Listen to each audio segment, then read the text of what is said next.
lahidun gurje bo khuza akhrisem bugu amr ibn salam al khuzai magawra sigi alla farenga madina araya ke kada o ware meya inyi gan sire o to ko meya ngairi sirun de made lahidun gurja kem pakati kem mallu alla farna mage mai agri atinga mande ma alla tinde ma kebirenga ari mo on surondi makkan gum be gari de ma antindo banu bakir nagare ngora bu kunya gande adigi yi de bengano makka hinyeme higiran sene sekundi aha bila kebe sine kabun nga kiye alla farenda lamu iwra hiji iti alla fare biran kulle hede basana harsa anga hamanan nukunto mo be i qoniran taqaron oro alkaba nga be suwara jamanen suwarni salla nando sallem bal hilla kafar be suwarni aywa harsa yi qalle kenyana i duro mo alkaba rawangana aywa ati ago kem mo godi kebiran genta mundana pi jihina nani kempi otari kebira abubakari angin nam mo on suronde yirigi nganke ngalla islamin jaman digante nyimendi kebirenga aywa hinga kawana ya mo be nga konanda kebirenga angora hiju nyati serunga hijun kanan ke angunya na kinga kebira ke sura na uta jo paranga kata tanagate aya ara kun kinai angana diga angura kun khara jamandi aw sikki walau karhal mushrikin igri iga gri wati be na honya killendi ari yimen yogo nankini ali ibn abi talibiya ti hi ki hay mobe hinna nya hilloy e ngara diga kande be kinai ayanu be kinai tana kun khara ay anken na kun khara kebrenga siribaren teremo gondo jaman teremo gonta bana kudi jamanye ali banani akata nyori no di woti no kubira orji arinino ado madina na tandum tanyere ado klon tumi takriban aywa igara me wari alla faren paatu ngere menye ke aw alla faren nyugo men kamma abubakar yagala kebrenga ari ke grindia agari wara place be ari girne bakano akusa ga sage hane kata alla farenga ati alla fare kebirenga khuni aya nyugo mo yankin khibaren de timbi sire de baski ko kanne imeda amati amakanan ga ko akanwa khuni aya nyugo mo yankin khibaren de timbi sire de alla faren dilla la kemanya walakin la yanbaghi li ahad an yamruq nganga tauna hayinda ni kemme ni me karun ginya na sehen konni basakire arabun ladanga aha seren paba tukune remme anyi mere me awa an akhille me aw anyi kamampi kunya na ken konni anya kan tay banga na on kota aw bakar diga do me mera ali ya to tiren kam na qare hanun kinai ba seren ni kamampi ando himbe gani hore bane kunya na ken diga men konni anyi me gantara kini arabun ladanga kebri anda simme ota mo kasella danye kemme lahidu nirin gana nyime gantara kurendi na koni nyime karun ken gondiga ko nanti aywa mbulane ti Allah ti kundo wa kyani ke kallenga awa ana kundo kempalle awu abubakari awa butumurana adi abubakari angen tadu ngene gidin kumme nintange ningi anyino kentange sorono kebrenga lagara kotan ka lamben no konga anke ninge unyana meri no ati Allah fara ati ken sorono hakeda wa hakeda mom o kabakono birabe wa muku serun gonu wa i hakar langeni Abu Bakar qoninti maga yoke dambe suri iwa magankutono ti kane mundenga iwa magankutono ti lahiru guruje nga hatta iwa maguto te kahira kuma naam shi anu woni wono aw ho gahiti awa aliya umaru uthman abubakar alla faren ka gumi suka monta nabo khadija a suka monta ndo hanken sumbani ma ya subhanallah kunda ke bugumina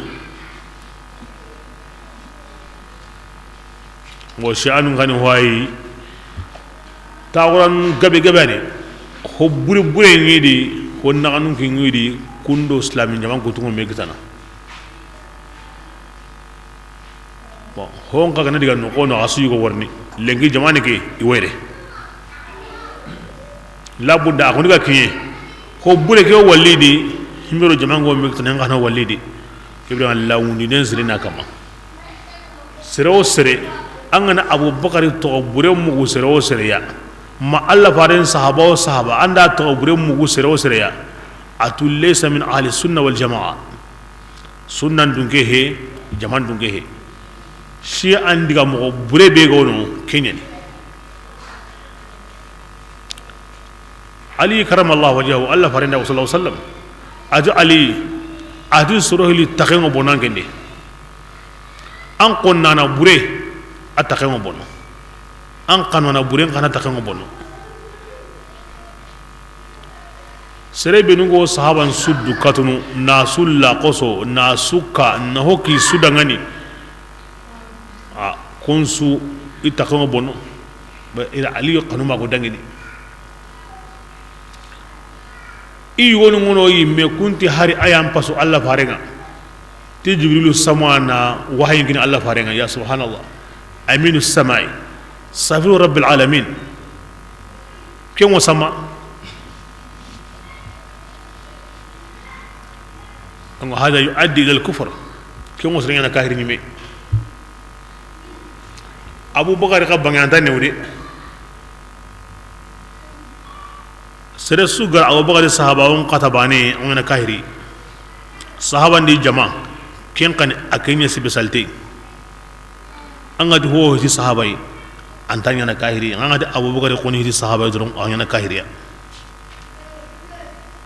iz yaqulu li sahibihi quran Allah faran baygati adangane siza kunta ma'i fil ghar al ma'iyya ما الذي يفيد الإصحابة والصحابية دونك الله فارين الناس ناك أصحاب كما الله الناس ناك كما قرآن دي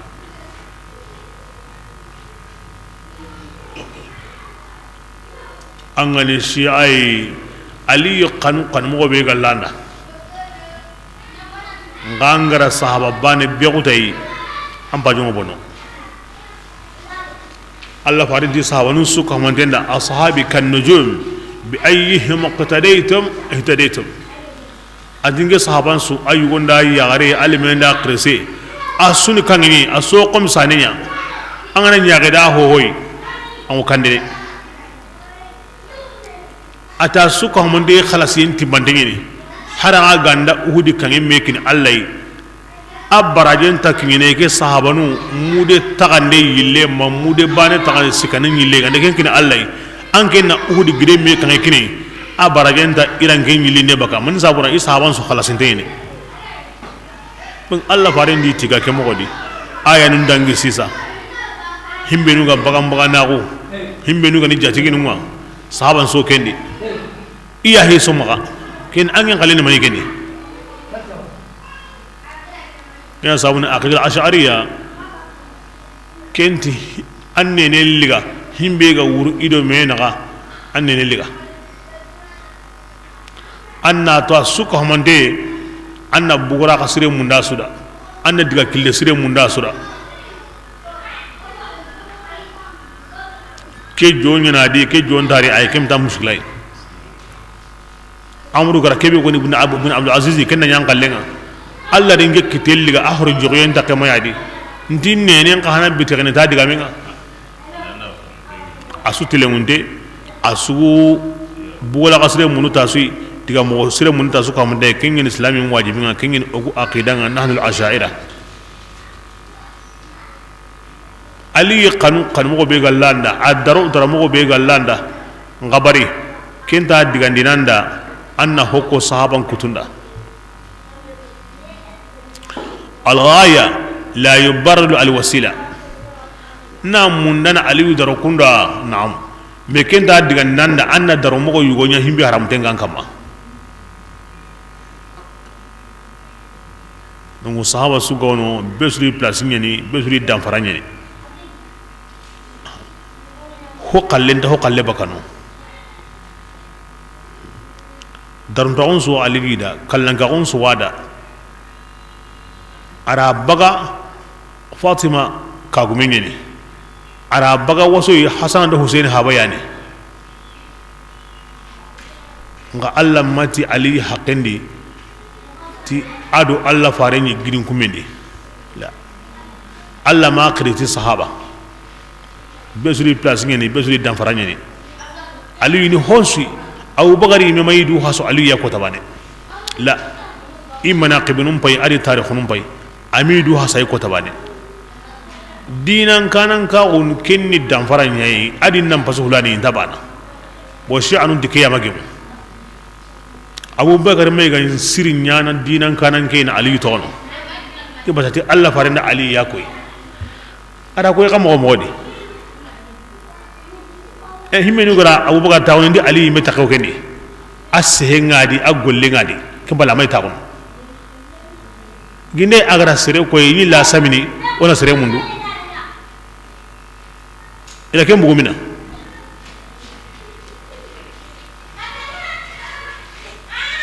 arna wara kle sere kama wanda khare kunu donc Allah faran sabon za sudaru anna suqanu dam fara be go himbero himbe na anna ken dam faran kine anyame kenya ni sunnan dun kono itiqadi nga sahaba nun daron takonde salam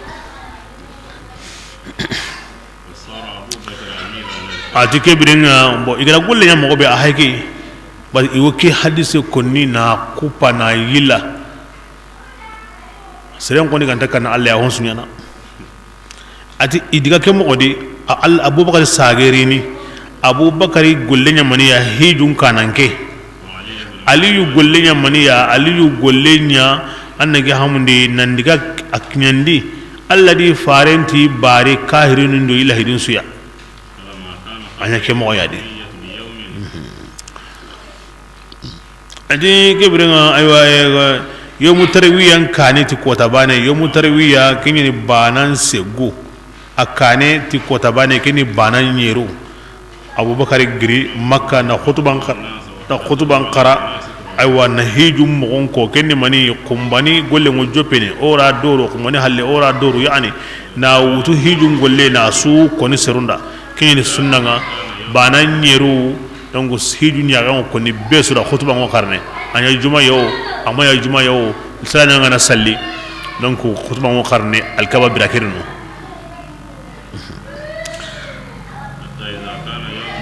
kabire nga golle nya kem mo di bira kebe banan ko tanga kini ali yu khasigi aw kiyani ne be ga wa ma araken de kenya aw gilli diga me ke ya yirigi dangi halle awa duro ma al kabara wanga na wutul lengi ya lahiru ga was kahiri taqibe do Allah faren na lahiru nyime wallahi du ganta Allah faren do himbe na qasu na gatiyana kamanen dangani awa antere ngendi kene dundenga ko ngada ngani kenga na bugono farentina ko serentarno arjanna masrebe gani mu'mina ya watinna ko ngada ngani girigi dangi halle islaminun jamando kahirun na maga meni birake de qari kahili yankampe kebirenga kensina yillangara hijran sene tamundi Allah farenyi merri kebirenga wodni kenati hajjatul wada kebirenga tikei anga tunu ku aya nu mega ni yankana kenda ni makka wase awrena lahidu kutube nu ga wono quraish taqenta ri pa quraish pinti meti makka wasayenga aha yani nawtu gilli kenno kuya nandiga makkata tanagate ke ayanga ginde sawi go serebe mangaru jalalain anga walli inta me kitana parce que jalalain kenti quraish nundo Allah faren na gampi nyani bon aywa me awa kebigani sawiya kembira walangala ay kira ni quraish nu ay ko ngi yakana kenda ni makka wase ampungu sini kebira lahri bego farendo kafir kutun na kenyani makka wase dron makka hinyeme Allah farenti ora heji makka wase sina ilangara tibran kullehe kebira araku warra sina kabuni diga biran selli tamundi ay medika do digan kanu benu diga kenda ni makka ni Allah farenya hoy ken kota quraish pinyeme makka pinyeme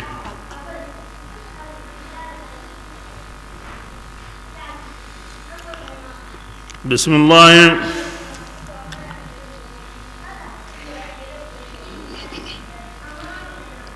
إلا الذين ما كان تيم بينو أغرى كل هيد لما المشركين بالله لك فانوا يبرنا أمتكم ثم لم ينقصوكم شيئا كم بل ما غن هن سيغلي لهدون شرطنما إيمان يمبان سوديما آغجنين كما على كل هدون تمني كتيا كتا إلى هدون مجاقسنا الله تعالى يحب المتقين أو كنانو دي منو كنا لهدو كتيا أو كن كنو فإذا صلى خلا شهورهم بلان بقصون عند نيمي إن قصهرهم أنتما كبرين خلا هلا كبانون جا نقص أغنينو في حل أحرم وحل دي وحرم دي وخذوهم أري رجعتي من أبراهيم أني حبسي أغني قلوب إندارو يدبون لقين سو نكرانو نتقي كتاقول لقينا إما إمبوغ أنجي مهودي والما أوانك همدي أوا هو أنترنو دبيني هوندا بقى أنا هو يقولنا وقعدوا كبرين أغنتاهم لهم إذا غني كل مرصد تانجي نقصو كسابورا سانكي أو إما سانكي جمانين دي بروندين نما سانكي هو غني كليا كتاقي كاني إيقامنا بوني سنيا أما كتا سانكي أنا هم بيسورني ما أسكان بروندي أنا تنبيه بينا دوكي هي أما أسكنا بوندا كما بسم الله فإن تابوا إيقا توبي إذا سلن دومني إذا رجع كنجني سبيلهم كمبرنا خريك اللينغرا خريك بوي دبون كاني خاسيني دبوني كمبرنا نيم لا موريني إما كتاغا بنوني ناي كلا خيا وراني إن الله تعالى غفور يعني غفرانا يعني هنانا عندنا هو رهبرين أغتوي باني الإسلام يجب ما قبله هو غني الإسلام كان هبريا السوق هم تقولون من الإسلام بسم الله قل لي ينبان سيدي قل لي هلا كبانونا أغران كل هدو مندو فأجره أركس يمندا مغا دونتينغو أيوة دونتينغو كني الله فاري حتى يسمع كلام الله ما مغبرا كبي الله تعالى دعانو هنا القرآن ثم كم بلغا أبلغه أما نمري أن نتلنا كنيندي مأمنه إدونتينغو دينغرانا ذلك ودا كينيا من ساورا بأنه كافرين كون سيرو يعني لا يعلمون إن تدين أنتو لا بد من غير دين مغا أنما دين مغو أنك نكنو سريعتي كاهرين أما دين أنكارا أنك نيتانا منيا أنك ما كارانتاتو كندي أمبغي دين نيا أن سريع مغو هنا نكتوب من دام هنا أغما دوغي كبرنا wala Allah kay landi ngono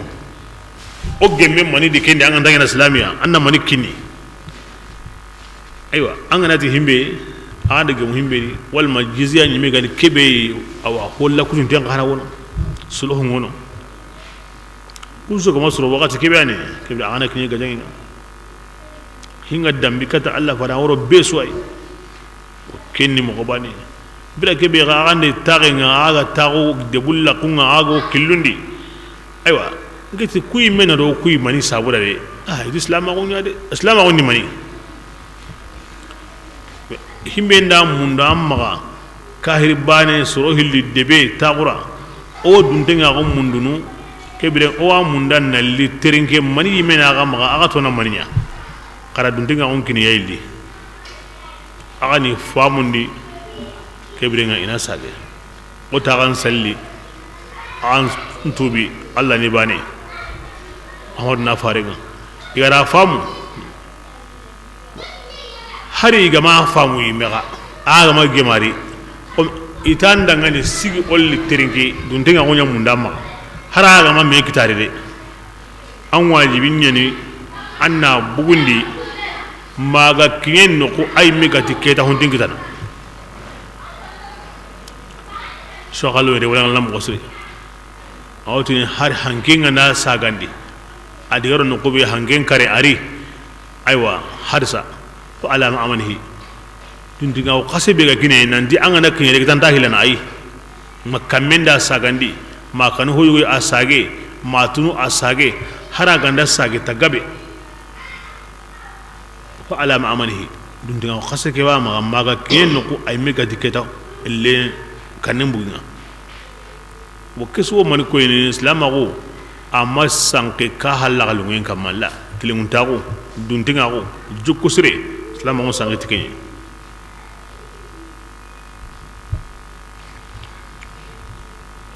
بسم الله كيف أتقم مغني يكون أحد الله يدعونيانا المشركين هلا كبان دغني عند الله الله ننديني وإن رسوله aro Allah faren nindini nani ikunni kafirinu nga jambanto nyani nani yokman Allah di faren jamba Allah hidu nyana kambo Allah hidu niya usuna utu ngangi wa utu no angi jambana kinyana kambo illa alladhina ma ganda yammu benu agara kullahu jillama besiren no kuma ngani musida horomantenga فمستقاموا aha kenne makanko Quraishinu ara kunya buhari yede basana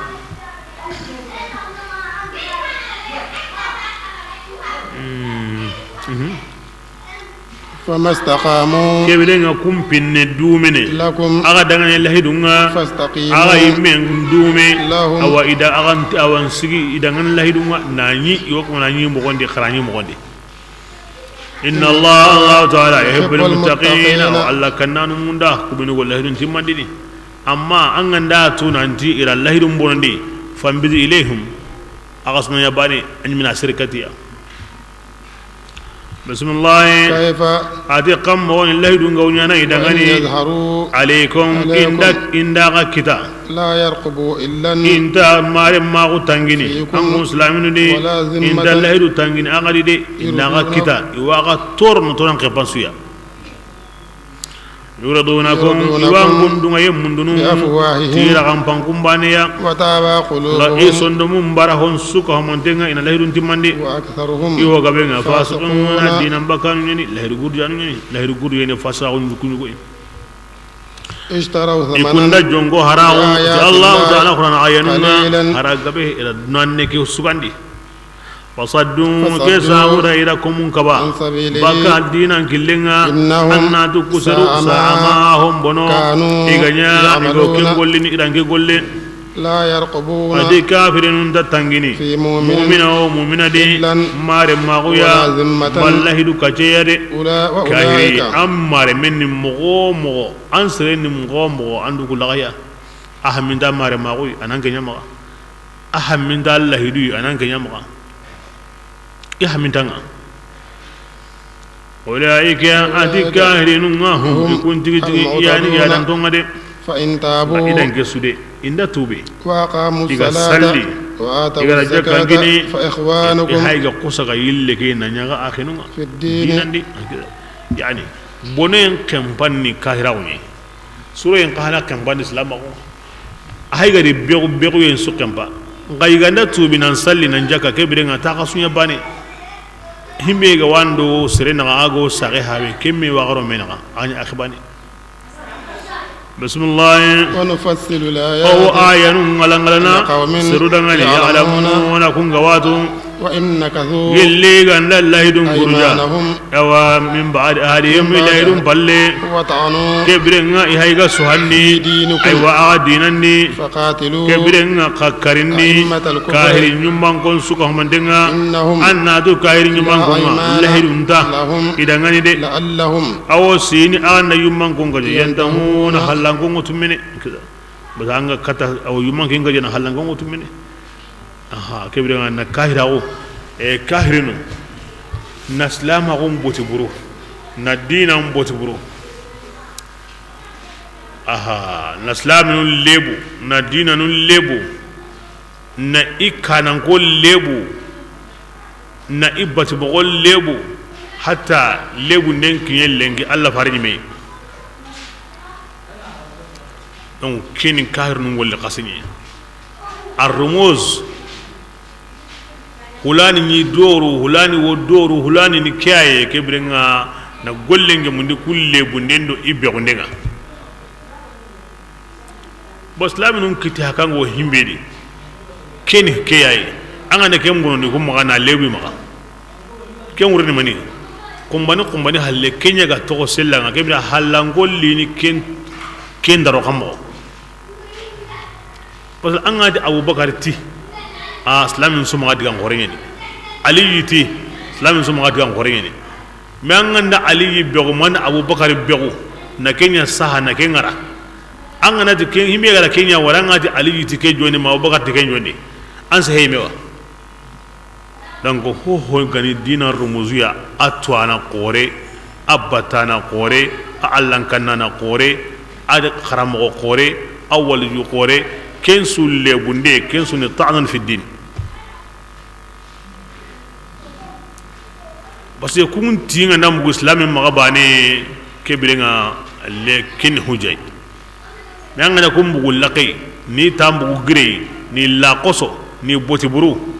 kenya garo tarun ni na tarum paga kenyi lemun do kenya ga qoro kebirenga dina ndamina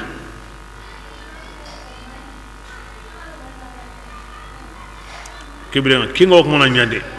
a sege sege kahiri nyumman ko nyugo ya wa siki kingo nyana iyana nyanun sagondini iyani juban paka itan sagonden na iya kama I qoron sementeni yayi kebirenga kara kunyumman ko gaja anda kunga ja kebirenga I butu nu benu go futina aga wi kannemu ko kebirenga anta butu kannemu ko gari la'allahum yantahun la'alla litahqiq aga na kunga je wotu mene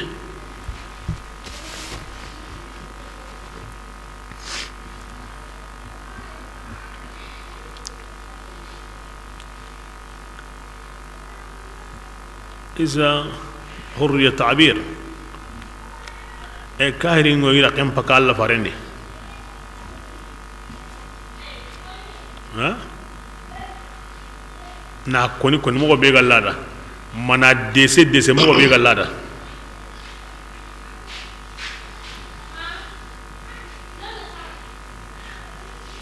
ta simbira ta na ma kim palle akin landa kinyana randa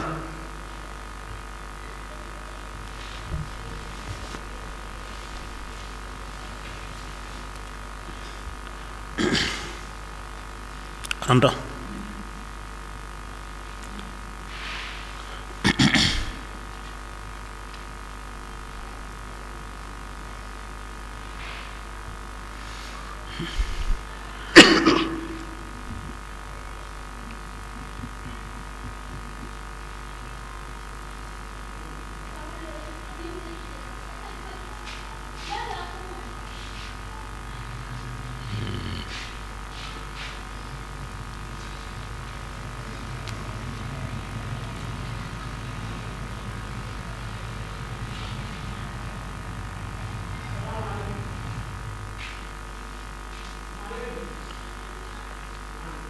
iri am nga nga gëni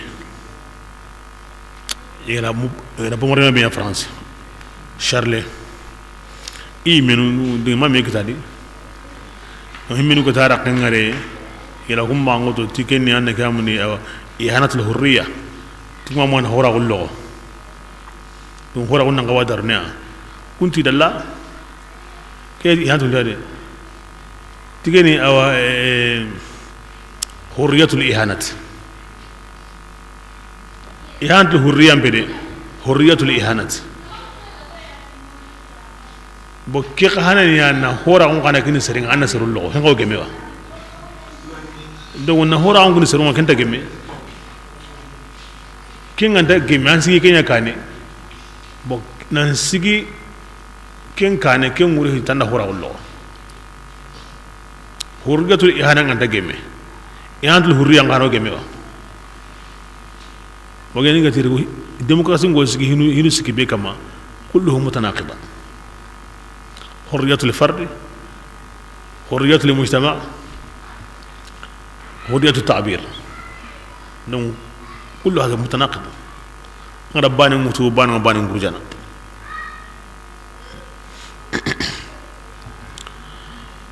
بسم الله ألا تقاتلون قوما يلي أغانتا سرو غجنوا كوبينو غورجيندي بالله دونغا إيغا حمي في فارسن نمبوندنغا أتي كبرنغا كويمو يلي إيامان كن جوباتي غجنغا تاهانغا ida khuza agaja aga kuna lemu yani gajenga suka jope yana nya ida ga iti wa Allah faren kalli ida on gumi qata baka madina atakhshawnahum aga kanniya wa فالله agande kanniya karatu Allah an qaba an kanu Allah idina kuma de إن كنتم aganda ni mu'minina tunduya وقاتلوهم كبرنا خريجا يعذبهم الله تعالى ويانغان قتنا أنكم كتونا ويخزيهم أبي يغني نقهنا وينصركم الله وقد ديمنا إكما ويشفي صدور الله أي واسرو الصندومج أو سرو ديمج جارنا مؤمنين هم نتوندانو يا ويذهب غير قلوبهم أوي صندومهم بتمبين دغانديني الله وتوب لغنا يمك ما يشاء أغرا خانو كندغان كسو هله والله الله تعالى عليم تغندان توانا يعني حكيم من دان يعني نجهاد نيا نهبيغا ويسرندا دونا دي هيغا كينيا كودي الله بي يان قتنا مغا ابي يغوني نمغا اوان كتان دينيا موني بيغا وان سودو مندي او كين ديغاندي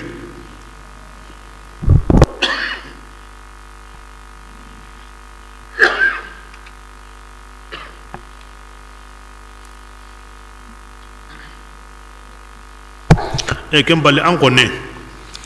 Allah ra halakanda ado anyi me kitenna labollay man kitenna marhan katay kangalli anyi me kitenna yalli kina monen bakandi oda meni sentinda njaman gabe heyo kentin ma kensu ko manden katanga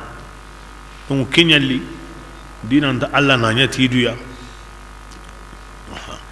iya gunda ko kendi illo on taungo kendi anken tungum bangaye ngadi ande may Allah ma ken ngadi amune ngo bakadi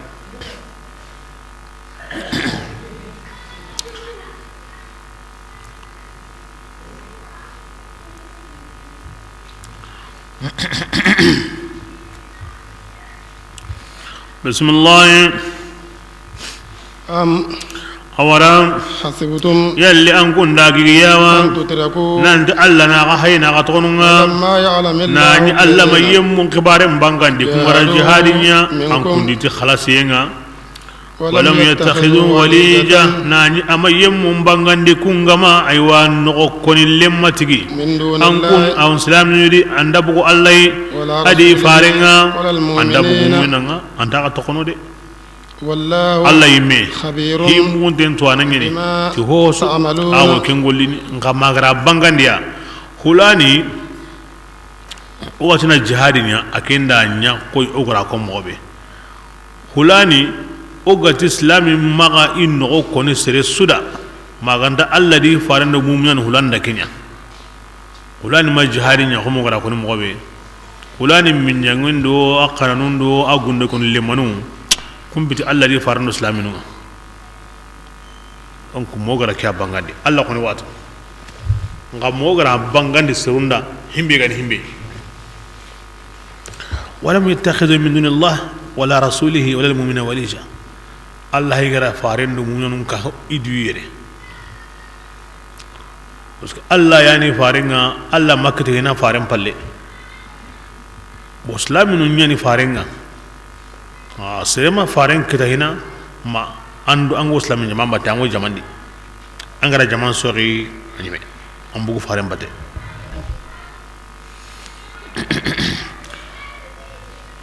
mogara bangandia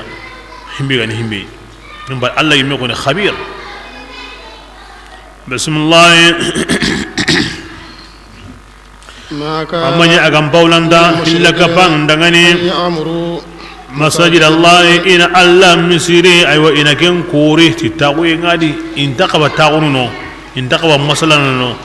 كم برك كهمنتين سو كهمنتين كم بتي هوي خري بس ما نبروكو برك بي إغاريريغا بدر نالتي يا قريش نو تانيري كسري أباس ويري الله فارم بواتوني أيوة صحابة نونم باي غاري يوك ماني جراغي أنكم كوني هر سانكم كهلا كبدي Ali wotini Abbasu dangani atim pawatune angen koni angen yam bakanan di Allah faren gaja an akhi wolle me anda qatin kutude anda ngorello kella kinga nanyu killa ra kinga di amenga ko to Abbasu ti an kun koni ano ko buren bani akonni o ho sire ako ke mo gondini idi o gonda o sire tagara jangona ko koy ati na mangu de ken tuno o gonda sankunga alkaba no ko magano o siginde mo da kabaran sui hijanu benu gandare o jinkinni ya non jimpinta new tampinto be gandare o se ko nyani da anguna mani yere ngo ayalli angu kuma ne ke misiren bibiye ko de angu ni men tasir no nyime kabare ni medi agan dakwana ndawal alkawa birani medi anda ko bana golle anda ko bana ngare khore be di anga dan duti ga dikenga keni tige kutede bismillah shahidina an tasri agan tagu alkawa khurayni nani agay mesede dengo agay menu kamma si kahira kunga angri mi watani kahiringa ken kullin anda ama gemanda yimi an tagu alkawa birani medi jangana wasotay ulaika ati kafirun ni awa maangu to burenye ikollen su ko mon dem barajem bonon den ya kuna kebe ko o hijanu minindini o alkaba khidimana o tambidon de mana ti baraje entai lagara ken tar bani sorno wa hum ati wa kafirun na lumanu niya yimbendi kebire ma konu sirno kendi na hanna konu kallengano konu gollengi na hanna nar lagara إنما يعمر مساجد الله من الذي يمنع أوان سري مسيرن كورانا آمنا تاغن دبتينا كينغا توني الله تعالى باننا كونغا أدو كوتانا كينغاني كوتا لغرينغا أغار سلين دوماندي أغار جاكانجيني أما كانوا يمبانسو إلا الله ما كانت الله أو سيني كو يمو إنيام نادي مهتدين قلي كان يمو هكذا كوان سري كوا هوني نونغا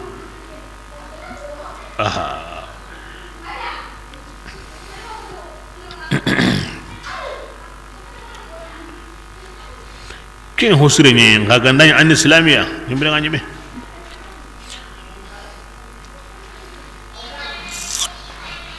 بسم الله أجعلتم سقاية الحاج عباس انغرا كبيكو هجانم من دي هجانم من دي ان كنت هجانم من دي نيا وإمارة المسجد أو مسيرن كورانا أو مسير كورمان تين كوران دي أنكون دا كينيا كمان أيوة سيربي كو كينيا نا أنكون ناني كيني كاهرينغا أنكون دو كندو سيربانا دي سيربي كتومون دي الله تعالى أرقو تلغرينغا على الجهاد في سبيل الله الله كلني ناني إسلامي لا يسوون عند الله كنت بانا الله ما أن كاهري مانغا نكونيا ado serebe gan islamin haraga makenya am pasanga kille mag islamin be gan qabana nya kinga danya ka wallahu allah ta'ala la yahdi alqawma anda yamun kandana الظالمين wa kungan tingundan الذين siqaya nyani hijun ko tanunga nakni wo zamzam jimbuguni ni naro awa waro qorundi awa surundangi ko tanunga asurun dangiranunga wo inabunga ladi zabibe reze awa kinna awa lungondini ay wa jamanga minni andiga nan sagante abbas nyanya na salama on kane ay wa salama on gare ka atogama as-siqaya li ali abbas abadan ngo salama gondi ke gollen qabanan to abbas don kununya maka iya golleni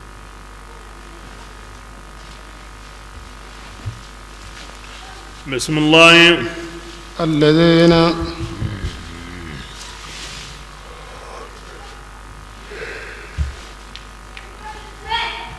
الذين يمؤمنون آمنوا كنغا تمني وهاجروا إيغا بغم بغناو وجاهدوا إيغا جهادنيا في سبيل الله الله تعالى كلني بأموالهم أو تيرا جهادنيا تينا ورما وأنفسهم أدو إيمين ينكنونغا أعظم درجة ويان قورا درجين عند الله الله تعالى نندين فينا يتناي وأولئك كما أنكو تسرو هم كواني الفائزون أيوة كتيجي تيغاني تاقي دركتانونغا يبشرهم ربهم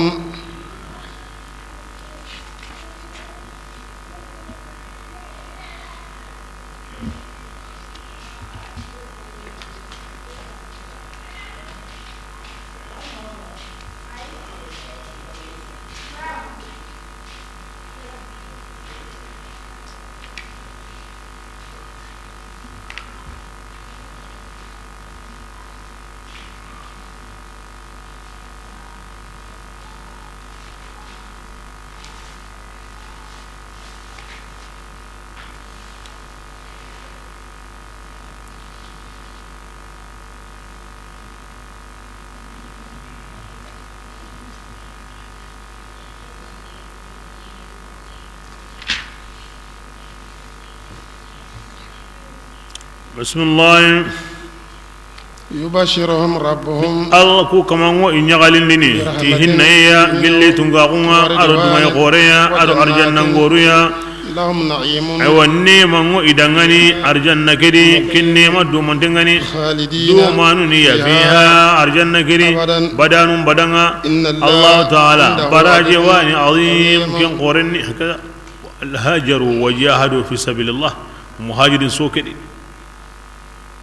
يسو أرينا اللي يوم كده بسم الله رضي الله عنه ابن عباس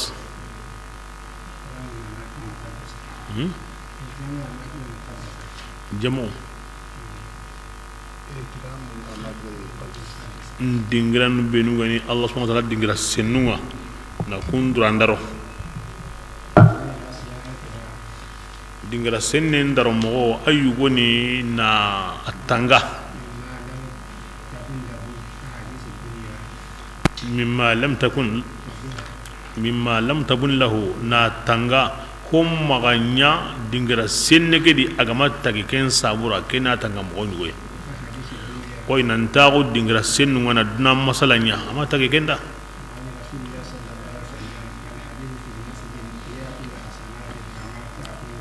basa Allah farenga kono dangane ti na masala nyam sire ndi aw golli sire ni gana koy kama koy ngobe daba nga soki kante ni gana ngobe nan taako mi sire ndi na nyaduna masala nga Allah fa sallallahu alaihi aw sire golli sire ni gana ko mi daba nga soki kante ni gana ngobe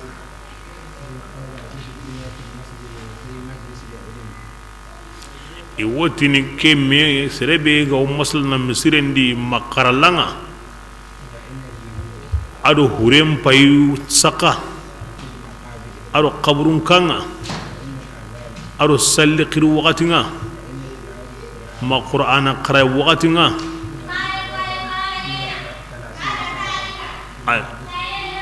ya kuwati na masala kudi aw nyana sabu na sere tanji ke sine golle bonondi ah sere ngwana kandu ke ngurade misirendi qaralanga hurem paisaka qaburun gorunga na masala kudi na masala aw nyana sabu na sere tanji ke sine baraje bonondi Allah ko mun wonu ngadi kum mengari dingrando iya gabo dingrangene kuya bata besu yu gollenga wona meñi ni misidu ko ade ken wakati ne no affaire nu yago baka kenni wona meñi ni kharlanu ko ay wona meñi ni wagun dranu ko ay hurron dranu ko wona meñi ni kunye kebire nga kenya nya keta hi yaga buranga kenga dangi bane an dingita na telefoni dangita na besu yu hinga o meñi ni kube kenya ni keta oduna bi yaga buranga aka konin dengo na dunan pinya ku dingira nui aw tanji ke sine baraje bonni ne serenda na dunan pinya ko wakati nuya awan gol sire nyiga nan ko mi dawa ngaw soki kante nyiga nan mo be lawona hayde iqote he ngin tanni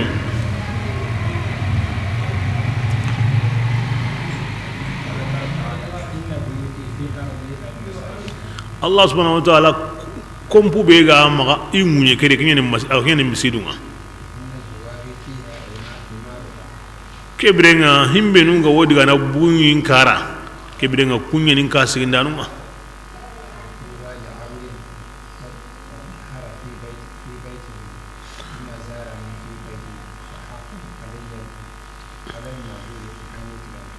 kebrenga aje khairi wo komeda ngani kome bega ri du sinundi ikara na libugunge alla inkara anga diga bugu sere an wona himbe nyanda adu kentu ndeni de kebire nga sere be ga bugu ikara iga go igo himbe nyanda kebire an nan wona kem famu kini daron ta kunyi aro ya hay kebire nga o Allah subhanahu wa ta'ala nyagana anu nya ku komusuru ya himbe gorni bugu alla ikara na jukunti mandi anu nya ko musuru ya min gora alla jura i hadar dingranuma ya ange dani ga bugo sire akan juku amma ken skindi awsorno angana audience ngutu bre ramma anga diga palenga jukku ñu wawono de anna ko wala kenya to hina gilanga madiga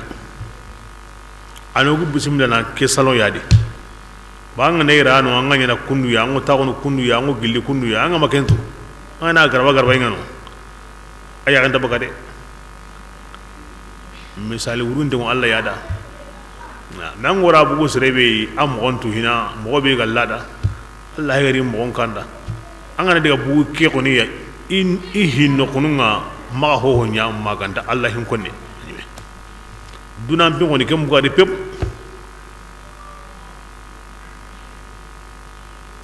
misren daron tawo antane wode ngoram misrendi ngom misrendi hi gore nga anga ngabana mbuguti killubi anga wana himbenya anga na futa ko anyi mera mude angora himbe mundu ko ni hewo ando himbe ga orne kenyi mitawa akun gombaka e tanjige sine bati anda ke mbugo anga na ko teto soki kantendo daba dan ko sreni mo tude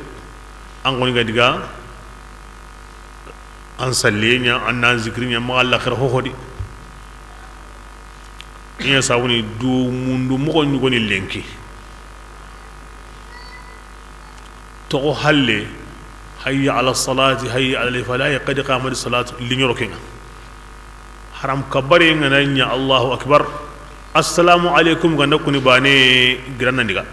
du mundu mo ko nyugo lenki inda klasi say worno hoygo ko ni himbe ga dege me misrendi iga assalamu alaikum bane hogil nasigi diga mutammi ganda ko ni ngani hillum asegum bo wonta woni misrendi angana diga ngal lato mo anga diga halle mo wan takarno hoygo di himbe ganta ko walla karno ho himbe ganta ka ba oni mit Allah ka ari kam mo onko ni kina to kenga ando gumni sobang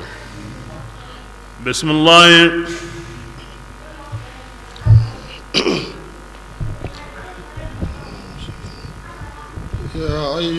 ya yemmu binu kunga tongonni la tattakhudhu aba'akum jaga seri qama har aga habanu tigi wa ikhwanakum har aga akhinun tigi awliya min jamuya andani aga habanu da aga de mu akhinun da kafira kun yasugandi dina tongundenga wa man islam on koni dinan ti dina yandra yebe adam magara me sori dina adam pawagara me sori andina ngutu ada akhingara me sori andina ngutu wa man ati islami be yatawallahu agabesi ihaba kahiringa iwa akhi kafiringa an kun islaminu ni annatu kun islaminu kun tigi tigi iri me tonya de iyan tungona mi andandu torode qul ya rasulullah kin nanti dangani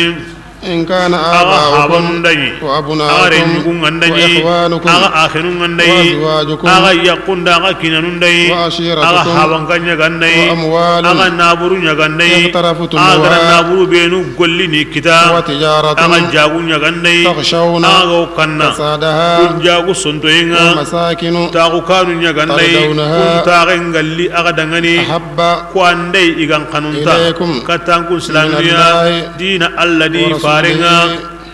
wajihadin aruddina jihadinga Allah ta'ala killeni kinya na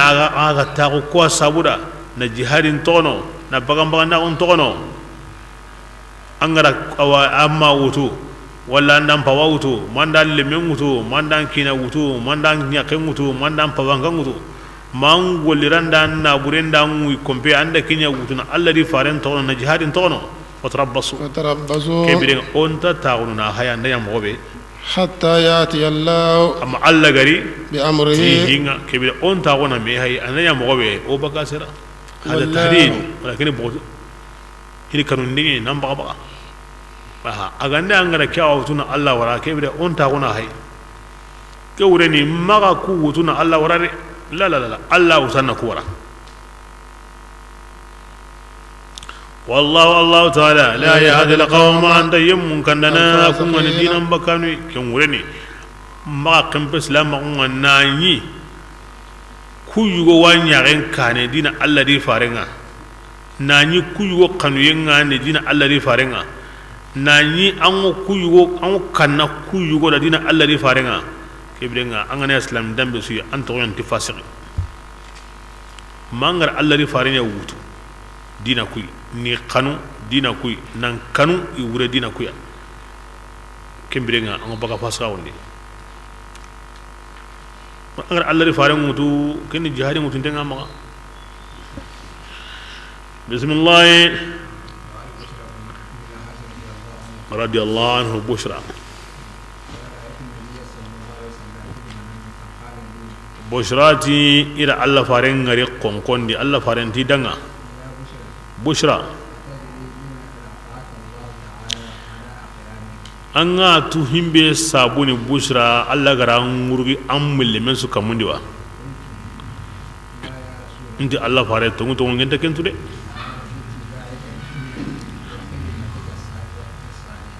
ati Allah ra kenya sabunya ni angem bushra angi sunna an ken batunu ahillandi Allah ko musru an ko khidimana ko hilli sabura Allah ram bushra Allah ram pasondi ambille men suya an ammare mundi mana an munke sahabanu suqanu an yin karungon suqanu kenya nan ken bushra kiyandi ko musru ndarajanga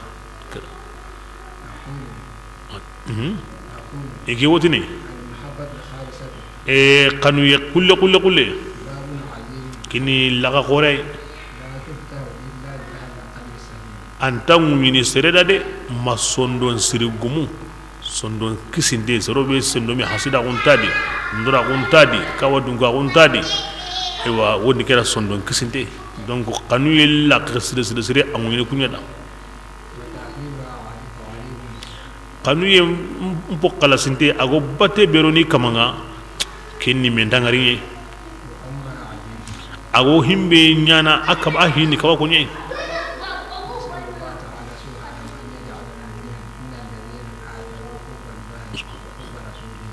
o wallahu ta'ala nyagana arnonya komu benu gara Allah di faren sugandi ho sukama igo ken kanu amin na duwan yabe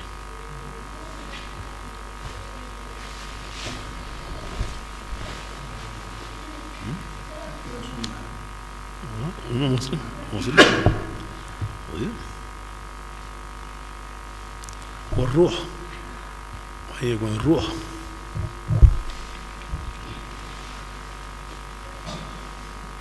الروح والروح بسم الله ولقد نذركم الله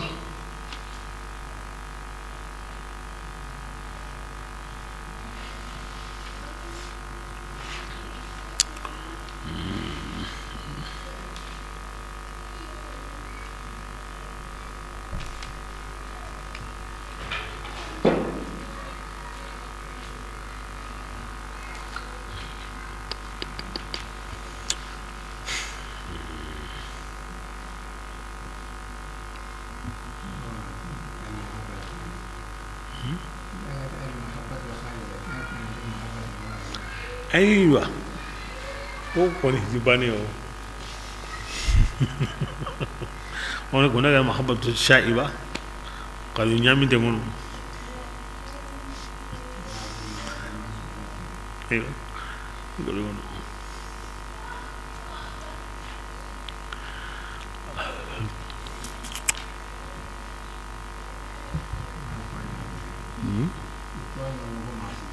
ايوه لابد masrunga manga khara annan khara mana khara ngun teringa halal ma labud anu annan khara mana khara ngun teringa o khara ngi bona min la khadari wasu kono da wajibi nan kamma annan bati mo gonya tuina bo tuimo anna tuanun tirni tuanun khara gabeni to anu benu gani himini gor Allah faran sunnan bate himini go nyaaga ne do Allah faran bate kun kan koy be so tini igeni kengo ada hinga difference ko ni kene serebenu ima dunge inyon kinda ti hibe senkenye yemunga dunge tikenga kimbali to anan gabe ni be so ni gawo Allah faran sunna ya bate me an gana ta gona gollem pai ara sehen pai ara jukum pai ginda ga dunge inyon kinda magmadu inyon kinda hakaran da ngatun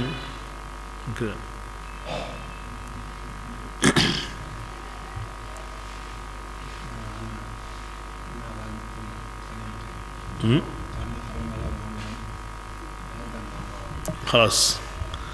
كم بالنا هندك نهو يا مرباني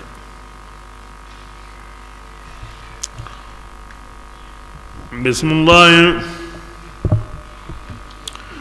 لقد نصركم الله نعم كنا أرهم بيكو سيسا كورن دنيا تهم بي يا ورني كنا كونين سيسا angana tin tabakan ba na wona na gure ngono le ngono nyana kamo basge honu kana ti wodi kana makka ire mundi ya garun wurni qaro anda no to ko maga awaka ke gono awaka ke kenne kita awakati mo bonno aro kunda bukundo mo keda allah hay kajallaqu benu ganya anya kamo awun wa kunyina ka katandiwa aga jamani na ka katandiwa la والله الله تعالى رانكون سلامنا ديما في مواطن أو جندين غرانويا كثيرة إكبني دي كربادر هاي بني قريظة هاي بني نضير هاي كركم بايد كونسو كوتا كون كتا الله فارين كتا بسم الله ويوم هنين يوقع كما مونغو هنين كانا كوتا غدي هنين طائفة دم مكة نغا agara gajange be nya hawazina ko agara hawazina qabla naga mundi mina qasondi higiran sine segundi makka wasenga nyeme aga jonko ino nyi awa kamaga mungu kinga de baze makka wase son qasondi hawazina gajange nya mina qasondi qasime kinga kinya kamaga adu ken ko tangoni iz kenya birenya أعجبتكم كثرتكم ken kota aga gabo inda kala lungo de mago tin masalan li lengi koni nanti o gabe he ay ken kunta ko ne gare ay logo yen koni sabura sernda katonoy kinda ni aga gabo islamini himbe mu kosron denga o bane wujulo tamde hillo sere kahirun nyallo ke kota kahirun wujun nangati ken ko tanga aga waso nanya kayaka o jaman gabo Allahu akbar bismillah فلم تغن شيئا allazi aga jamake ama harbane suro عنكم aga ma harbane وضاقت الأرض endi munyel liri عليكم aga kama بما رحبت adi yuruba yensu hondara munyenga nga munyendi daro yensu akwata liran kuma wujun naga tsere imme sikwana gai aga katime ثم توليتم aga kusa gara aga halle koy مدبرين uranu gana gai aga su andabu allah faran bane ibagalle kullen kama sire summa togono andabu abbas adu abu sufyan kumini ga tubi darume aga sura ga halle mundu angundi ti keta hawa ti keta koni o jaman gabe ni jaman yana ga de matana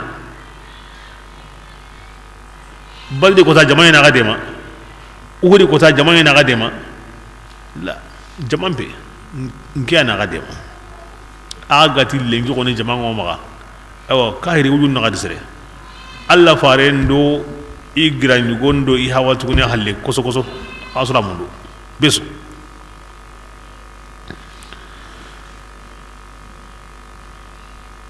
bismillah ثم أتورو هل الله تعالى ينقني سكينته إما هوينا إفار مولمين كما على المؤمنين أدومون كما يسول لغري ساجنا كاريكاتا الله فارغ كوي دابا عندو ديكا كيراني ريمنتو نيلين أرينتي أكنو يبيعوا وادي أكورت ندي بيعوا isu sage kem mo ban ne te abbasu gangundenga igaja ko Allah gara mundu mo be wa anzala junudan Allah kurin yugo yankande lam tarawha ankum makungari وعذب الذين Allah ra yemmun yangan kata kunga kafira ko tikarindinga ara mana burakunga ati yangan kata yani kafirin tugarunga ثم يتوب kem palle Allah tubulliga yem aw kem palle yemmun kamma yasha agara kanu kundangan gilli aw hawazinan kunga ko hum tubi Allah taala afara nanyeni رحيم inna nanyeni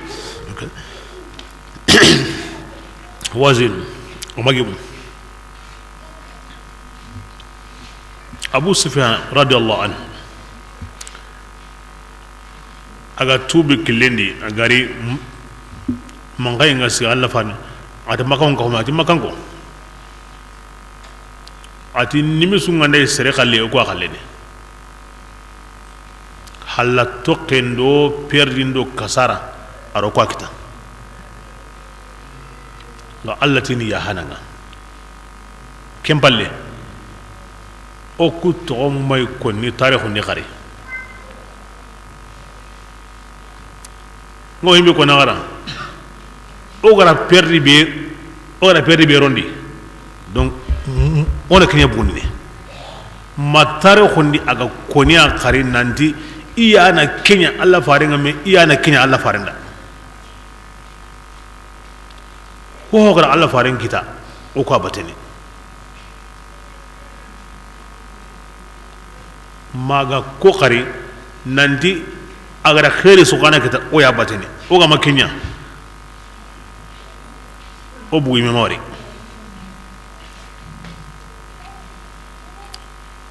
inta iga tobi igra ko mobe wallahi isiga Allah farna ke mogodi inyada mai nanyada habi nanyada wariya nanyada demandane ke ko da Abu Sufyan yani Makka de guminga mana be ko kan be so kento Abu Honsuri sun kasun kara mina kaso idigado ke kota Allah faren bagalne alkrebu yana ma Allah faren pa wani amma setu si kaman Allah faren to no khare Allah faren bagal alkrebu yana ma anda yang kana autigna na sita autigna di khidmatan lahu are musu e sunya junna min junillah e suka Allah kurin yugo makka soda sin sa suka hay Allah farno wugunu tambe kurin yugo alli makka wugunu hilli kurin yugo ngino e kahiya nan kahu ikrimat bono bun Abu Jahal akenya ni e kure makka kuren kamanenga soda sun mangena kenga ikati ndiga hawazini ama ahate mo wasaka magwa bod gamen boy kita asora sun de ugo on tubi ora ba ti ka honi ka hanu ni kama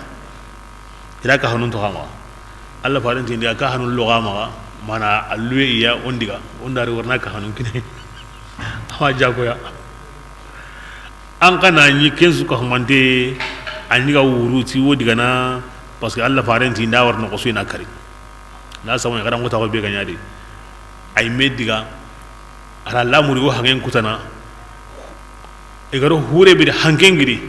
ay metti Allah ngandin kisini ngo sagene ndin kitengini Muhammad ya bazati gero Muhammadu makka kenta nyana balu ngana hurenga sega gandiga de kebe ko de bento kara hangen ga gri ati Allah ngandin kisini ngorin kitello Muhammadu kitende hankin ya ko har bane gamanya ari na litubi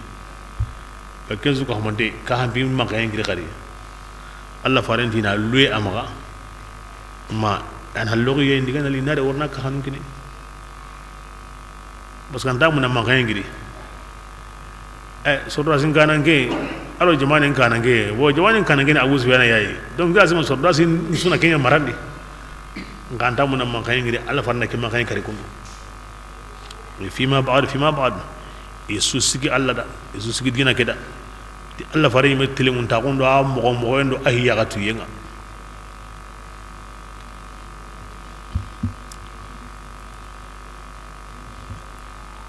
abu sufyan atu bi kilingere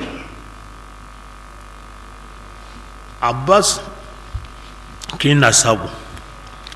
besu wuruna ko so illa tono bani wa tayga horan no ginga